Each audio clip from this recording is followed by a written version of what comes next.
আওয়ামী লীগকে পুনর্বাসন করেছে বাংলাদেশের সব রাজনৈতিক দল, এটা আমি বারবার বলেছি। আওয়ামী লীগকে প্রথম পুনর্বাসন করেছে শহীদ প্রেসিডেন্ট জিয়াউর রহমানের উদারতা দিয়ে, এবং বিশ্বাস করে হাসিনাকে দেশে আসতে দিছে। আসার 2 সপ্তাহের ভিতরে তাকে শাহাদাত বরণ করতে হয়েছে। আওয়ামী লীগ হলো সেই গোখরা সাপের নাম, ওরে বিশ্বাস করা যাবে না।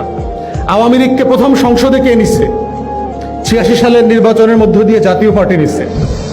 তৃতীয়বার আওয়ামী লীগকে পুনর্বাসন করছে জামাত, বিএনপি বিরোধী আন্দোলন করে 90-র দশকে তাকে ক্ষমতায় নেয়ার ব্যবস্থা করছে 21 বছর পরে।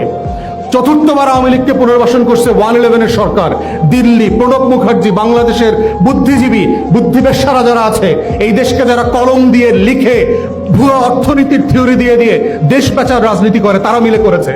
আওয়ামী লীগকে যারা যারা বিশ্বাস করে পুনর্বাসনের রাজনীতি করেছে, তারা সবাই এই দেশে অভিশপ্তের শিকার হয়েছে। সবাই হয়েছে, সবাইকে মূল্য দিতে হয়েছে বাংলাদেশে।